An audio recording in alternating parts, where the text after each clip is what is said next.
आज हम आपके लिए एक लेजर फॉर्मेट लाए हैं जिसके अंदर सेल का लेजर, परचेज का लेजर एंड लोन का लेजर आप बना सकते हैं। लोन में जैसे आपका ईएमआई बाई ईएमआई किस डेट को ईएमआई जाती है। आइए हम इसको ओपन करके आपको बारीकी में समझाते हैं। ये है हमारा एक लेजर फॉर्मेट जो हमने डिज़ाइन करा है। ये लेजर फॉर्मेट जो हमने अपनी कंपनी के नेम से ही बनाया है, आपको दिखा दूँ। अब ये लेजर फॉर्मेट में कंपनी नेम हमने अपना डाला है। यहाँ पे आप अपनी कंपनी का नेम डालेंगे, ठीक है। जो भी आपका कंपनी नेम है, लेजर फोर मतलब जिसे आप ये लेजर जिसके लिए आप लेजर बना रहे हो, उनका एड्रेस, उनका कॉन्टेक्ट नंबर। अब यहाँ पे हमने ऑप्शनल दिया है उनका, अगर जीएसटी नंबर है तो जीएसटी नंबर, पैन नंबर है तो पैन नंबर यहाँ पे मेंशन करना है। दोस्तों मतलब आप यहाँ पे एक समझ लेना आपकी जो ये ledger for the year ending 2021 और 22 जो दिया है, ये जिस साल का आप बनाओगे उस साल में आप इसे चेंज करते रहना। उनका ईमेल आईडी डाल देना। ये डेट हमने डाला, description, remark, debit, credit, balance, receive, मतलब यहाँ पे आप कुछ भी डाल दे सकते हो एज अ रिमाइंडर के लिए। आइए दोस्तों, यहाँ पे हम सबसे पहले बता दूँ कि डेट डालें।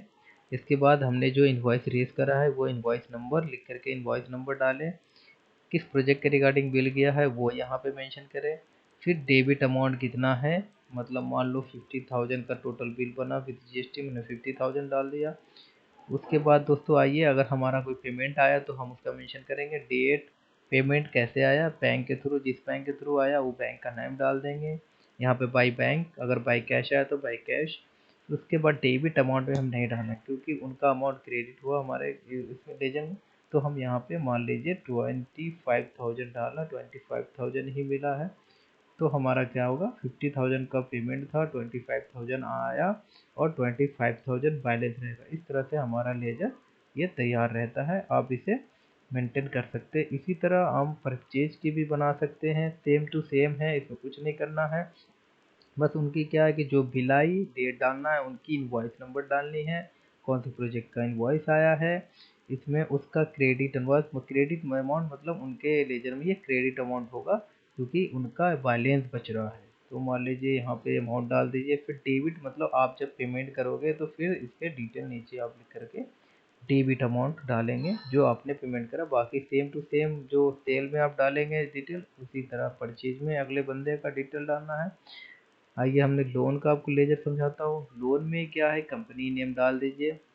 उसके बाद जिस बैंक से लोन चल रहा है उसका लोन बैंक का नेम डालें, लोन अमाउंट टोटल कितना है, किस डेट को लोन मिला और लोन नंबर, उसकी कोई हेल्पलाइन नंबर है, कॉन्टैक्ट नंबर है तो आप यहाँ मेंशन कर दें ताकि आपकी ये फॉर्मेट खोलते ही सारी डिटेल मिल जाएगी, उसकी कोई डेटा और कहीं से लेने की ज़रूरत नहीं पड़ेगी। दोस्तों हमने यहाँ पे जीरो लिखा है। जीरो का मतलब कुछ प्रोसेसिंग फीस वगैरह होती है वो आप मेंटेन कर ले ताकि कभी आप फाइनेंशियल रिपोर्ट बनाओ तो आपको वहाँ पे ये दिखाने में बड़ी आसानी होगी। तो हमने जो सर्विस चार्ज है यानी कि इनका जो भी बुक्स ऑफ चार्जेज है हमने वो ऐड नहीं करा, आप डालेंगे। फिर दूसरे में क्या डालेंगे, इंस्टॉलमेंट डेट, जो डेट आती है। फिर प्रिंसिपल अमाउंट डालना है, उसका एक जो भी लोन लेंगे आप उसमें एक लोन का शेड्यूल होता है या स्टेटमेंट आपको दिया जाएगा जो उसमें सारे मेंशन होंगे। बस आपको यहाँ पे मेंटेन करना है ताकि आपको इस एक्सेल सीट के जरिए आप पेमेंट को ट्रैक भी कर पाएंगे, बैलेंस अमाउंट को ट्रैक कर पाएंगे अपने पास भी। तो इंस्टॉलमेंट डेट देना है हमें, प्रिंसिपल अमाउंट देना है, इंटरेस्ट ऑफ अमाउंट, ये सारी चीज़ें आपको उनके डेटा से मिल जाएगी। आप सिर्फ पुट करना है यहाँ पे। तो टोटल अमाउंट मान लीजिए कि प्रिंसिपल अमाउंट 10,000 है, 10,000 और इंटरेस्ट अमाउंट 2,000, 2,000 सॉरी 2,000 डालेंगे तो 12,000 हो गया टोटल अमाउंट।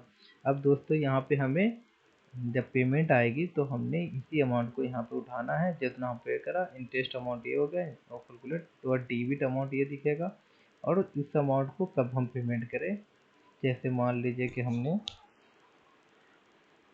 इन दोनों अमाउंट को यहाँ पे डाला और डालने के बाद हमने दिखाया और डेट डाल दिया कि आज पेमेंट करा। तो आज दोस्तों सबसे पहले जो हम अमाउंट यहाँ पे डालेंगे, मान लो जो 1 लाख रुपए हमने लोन लिया, 1 2 3, तो ये अमाउंट यहाँ पे ऑटोमेटिक कैलकुलेटेड हो जाएगी, कैलकुलेशन हो जाएगा। आप रिमार्क में ये डाल सकते हो कि किसके थ्रू पेमेंट किया, ऑटोमेटिक डिडक्ट हुआ तो आप बैंक डिडक्शन लिखेंगे, भाई एनएफटी पेमेंट करा तो।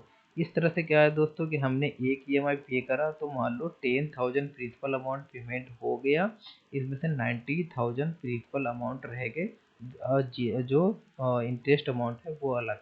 आई होप कि आप लोग इस डिटेल को समझ गए होंगे और कोई परेशानी नहीं आएगी, और आपके लिए बहुत ही अच्छा है, बहुत ही बेनिफिशियल है। आप लोन की शेड्यूल आप इसमें मेंटेन कर सकते हैं, हर तरह की लेज़र इन तीनों फॉर्मेट के थ्रू मेंटेन करेंगे और आपको बहुत बेहतर समझ में आएगा। Thank you so much for watching the video.